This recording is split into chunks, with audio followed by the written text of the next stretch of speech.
Hey everybody!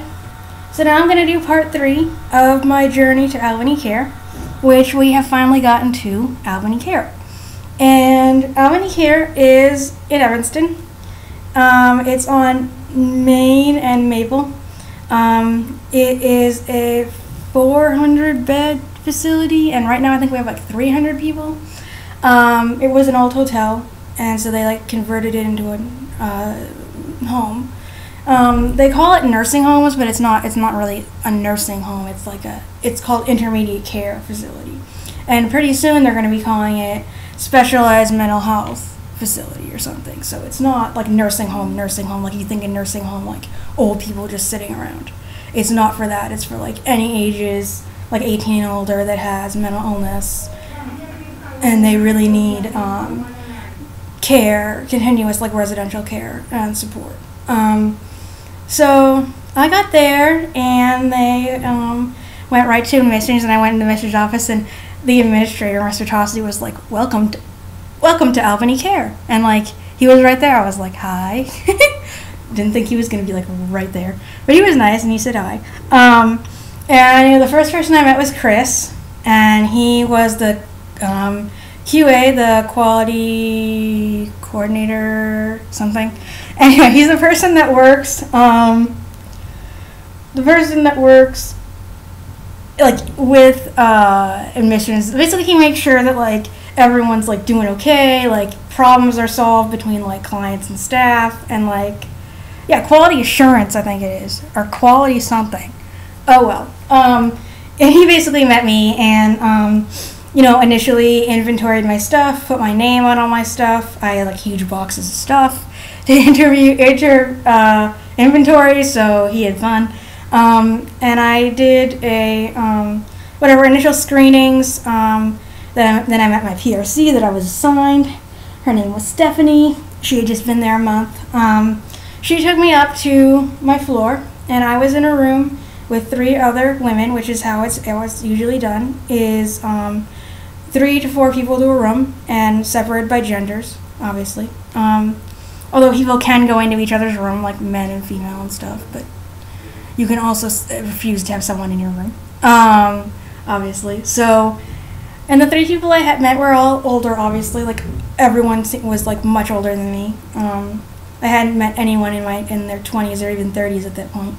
So I got up there and I got like blood pressure taken and vitals and unpacked and stuff. The next day was Thanksgiving. So later in the day, I was downstairs talking to Chris about getting the internet set up, because I do have Wi-Fi. And this guy comes in and he's like, I'm Jonathan Eastman, and I'm a clinical director. I was like, hi. And he's like, do you recognize my voice? And I was like, no. And he's like, well, if I said, blah, blah, blah, it's stuff on this video for Albany Care that was put out on YouTube. And he was like, I was like, oh, you did the video. He's like, yeah, I'm the voice on the video. I was like, okay. And at that point, like, my mindset for the first, like, month straight, or even more, was like, please don't kick me out because I'm blind. Like, literally, that's all I thought about. So right away, I'm like, thank you so much for taking me. Like, I know I'm blind, and I promise, like, we'll figure this out. And, I'll get a mobility instructor in here to help with my cane, and you can talk to Friedman Place or any questions, and like I'm gonna make this as easy for you as possible. And he's like, I don't care that you're blind. He's like, that's not the issue. The issue is you need to be safe and like not be hurting yourself. I was like, oh, okay. He's like, yeah, I know your history. I'm like, okay. Feel kind of cut out. But anyway, then he asked me if I wanted to go to IHOP for breakfast, which is what he does on Thanksgiving for certain residents. Like, I don't know, he must pick different ones every year. It's not for everybody, obviously, because that would be like $1 million worth of breakfast. But, it's different ones, and probably because I was new, he said I could go. So I was like, oh, that's cool. So then I met a guy, Peter, who was in his 20s, and he had like a blind family member. So he became like a friend, he became a friend for a while, and he like helped me down to dinner and stuff like that. So I just hung out and like just sort of did things, day by day. We went to the IHOP. It was good. Days went on. I talked to my friends about what was going on. I had a lot of, I had a lot of backlash or negativity about that I went here from different people. There was one person that is quite insensitive and was saying, you signed over your rights, you signed over your, now you're telling people you're not competent, and you signed over this and you signed over that, and they're abusive. And she was putting up all these articles on Facebook that I didn't even know about, and later she's like, I put up these articles. I'm like, well, it's a good thing I didn't read them, because I had heard things about nursing homes and having bugs in it and staff being abusive and like all these things. And I had asked all these questions to the admissions person, and I had been very careful in assessing how things were in my first days of coming there. But but so many people of my friends, a lot of my friends, I think, were really surprised, obviously really shocked as I was that this happened. And I couldn't even really explain how it happened. And part of me didn't even want to explain how it happened. So I think people were shocked, but people, a few in particular, especially that one woman, was like really against me being there. And that obviously didn't help, And I would talk about, wanting to settle in and wanting to, be as independent as possible and everything else like that, and get what I needed to get. But also, at the very same time, I was still extremely depressed and suicidal and everything else like that. And she couldn't put those things together. She's like, well, if you're really that suicidal, why are you fighting for your independence and this and that? Or, you've already told them that you're not competent, so why are you doing this? And it was a nightmare. But eventually I stopped talking to that person. So I had that drama going on for a few days. It was a shock because there were so many people. Like I said, Freedom Place had 70 slots for people, and I don't think we were ever above like 50. Now this place had at least 300 people. Now granted, you don't see them all at once, but going on the different floors, the elevators, being in the dining room, it's very loud. It's a lot of people.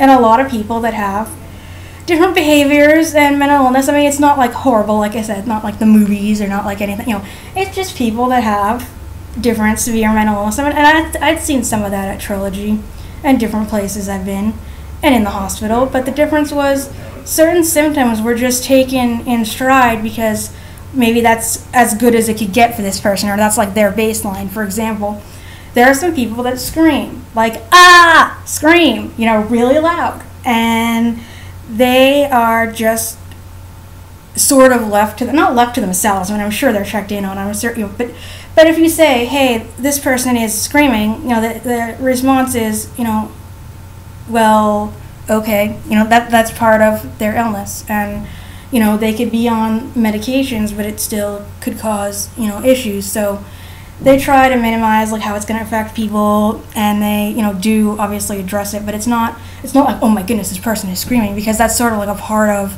everyday life for this person. It's not like they're not compassionate, it's just the way things kind of are.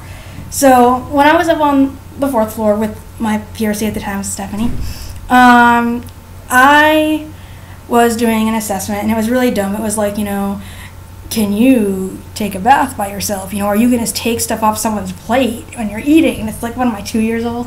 But they were asking a lot of these questions, personal questions, and I was trying to tell this woman everything and be honest, but she really wasn't giving me anything back in terms of feedback or warmth or anything, so it was very frustrating. And then I heard this one woman, screaming away, and I was thinking, well, if this is the hospital, she would have been getting a shot, because we had a couple of people that had anxiety attacks, and they would just scream because they were so scared.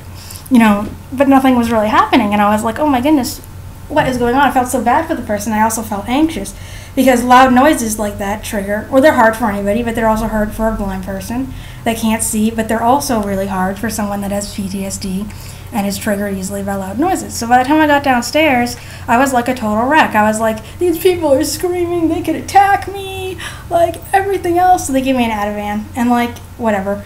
So it took a lot to get used to, and there are still times, like a lot of times, if I'm in a bad mood, not a bad mood, but if I'm really in a hard emotional place with my depression or my anxiety, where I can't be out of this room, I can't be in the hallway, I can't be going downstairs, because the crowds and the people, even staff talking loud, like they sometimes do, is too much on me.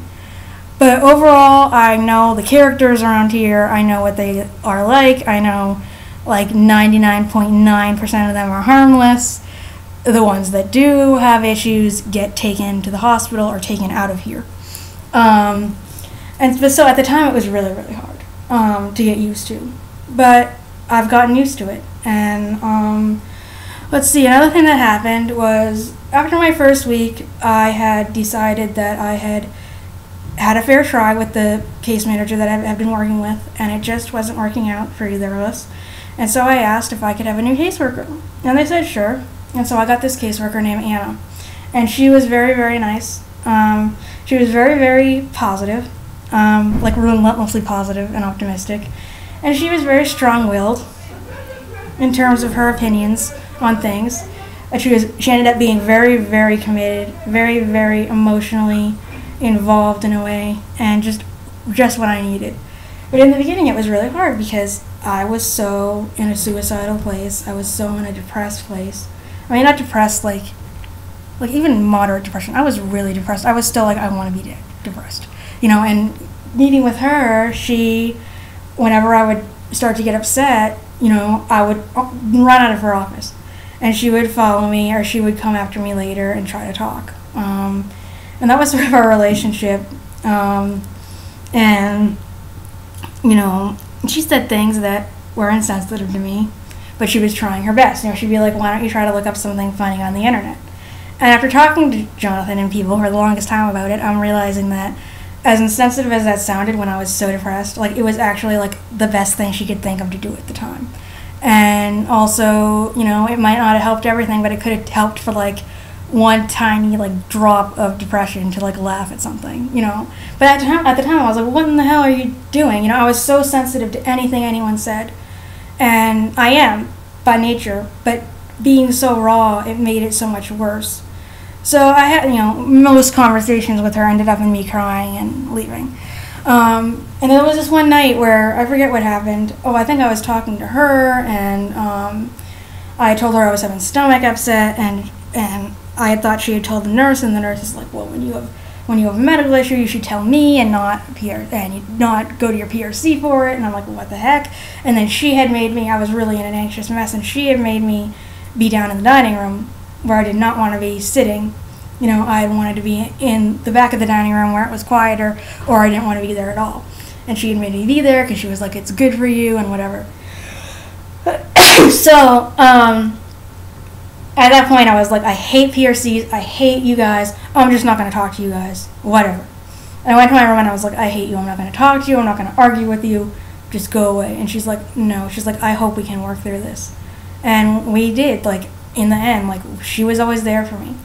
And I would talk to her about, you know, I'd end up talking to her about all the reasons why I didn't want to be alive. You know, one of them was I really felt like I was in the forefront of my family's life in a bad way because I'm blind, and like I was given a lot of attention and a lot of energy in a family that didn't have a lot to spare in terms of emotional resources, and, you know, just being emotionally available for each other and having a good like healthy communication.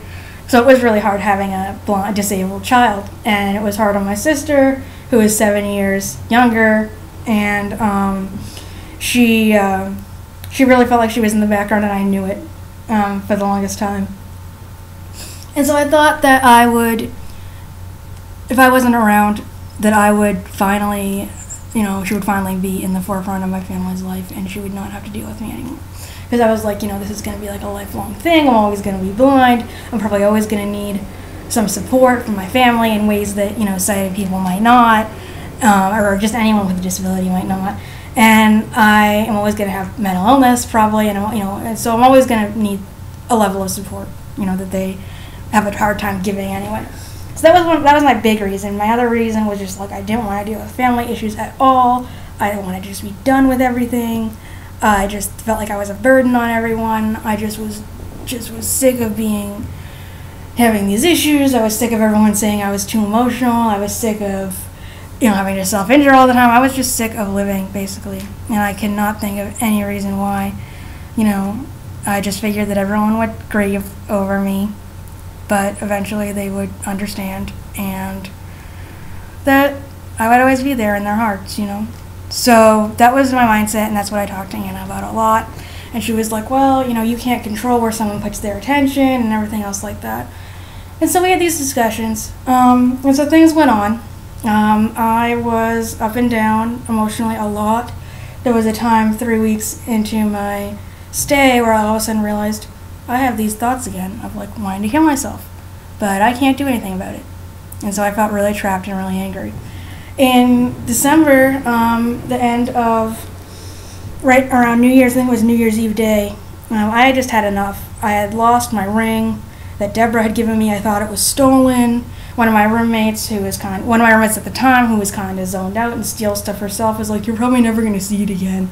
And I was just enraged because I knew stealing happened a lot, and I was just like, what is everyone doing about this? And I just had so much emotions built up. And previous to that, I think like a week or so back, I had actually had a glass picture frame in my room that I think just hadn't been caught by the CNAs or whatever. And so I broke a piece off it. And so then I came up from there and from lunch, and nobody was in the room, and I tried to scratch myself with it and hurt myself with it. But Chris wandered in, who never comes upstairs, and he took it away from me after somewhat of a struggle. And I ended up going to the hospital, St. Mary's, which was a totally different experience. And I won't go into it now, but it was totally useless. I came back feeling so much worse than I did when I came in. But the upside of it was I came back and I had this really long conversation, and I was like totally emotional, and I stayed in the office with Anna for 45 minutes and yelled and cried. And that was like the first time I stayed in the office and didn't run away. After that, though, I had a lot of ups and downs with scratching and self-injury, and I was doing it a lot, and I just didn't care. They put me in this observation room, which is all of the 26 rooms, 26 numbered rooms are observation rooms. So mine was on the 3rd floor, so it was 326. So I had to be in there, and the doors open, and you hear all the noises from the nurse's station, and it's just terrible. So but it didn't matter. I just kept doing it, and I was like in this power struggle, and I was like, I don't care, you guys. This is just insane. Like, I feel so trapped here. I don't want to be alive anyway. Like, why don't you just leave me alone? And they tried safety contracts, and I wanted to rip it up and throw it in their face. I did sign it, but I didn't follow it. I signed a safety contract at St. Mary's just to be able to go home. I didn't believe it. I went to the hospital another time for it. That time I had also been suicidal. And I tried to break a nail polish bottle, but I didn't actually break it. And so then it got to be around February. Yeah, it was in February that Jonathan came into my life because he had been talking to the staff, who were basically going nuts over this because I was being a little rebel and not stopping. And so they didn't know what to do. And I'm lucky because I've heard since then that other people that self-injure, and even might cut just superficially. Like, there was a story about people in another facility where this girl cut just, minor cut. It was self-injury. It was purposeful. But she was discharged, and I wouldn't know, I don't know where people go when they're asked to leave, like here. I don't know if there's like a higher level, like security or whatever. But everyone in the hospitals would say, if you don't be careful, they're going to ask you to leave.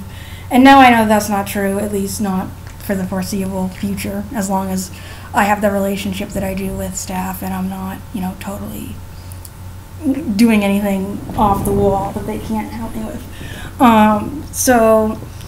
But I didn't know that at the time. But anyway, Jonathan came into my life, and he didn't burst in, but he came into Anna's office. We were sitting and talking, and I was like, I don't want to talk to you. He's like, well, you have to talk to me because you need to be safe. I'm like, oh, okay.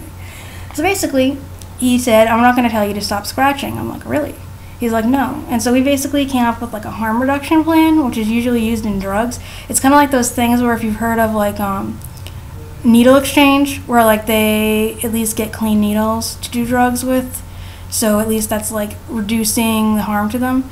So we basically did something like that, and I'll explain it more in another video. But the biggest thing about it was that I connected with him. He said that part of this plan was that I see him every week to talk about why I was doing this and to face my emotions, and he had some interesting ideas of how to get me to express emotions that day.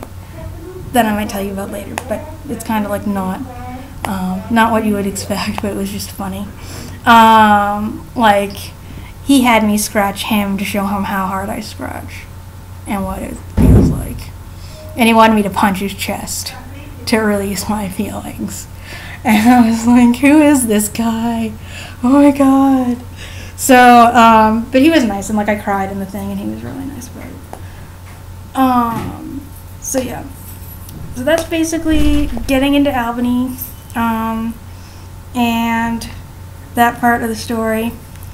And so, him coming into my life was like the turning point of starting to acknowledge my feelings and actually do therapy. So I will talk more about like therapy with him and my relationship with Jess and how that came about later. But right now I think someone's coming to vacuum and I don't want it to be on the camera. So I will talk to you guys later. Help web stop button.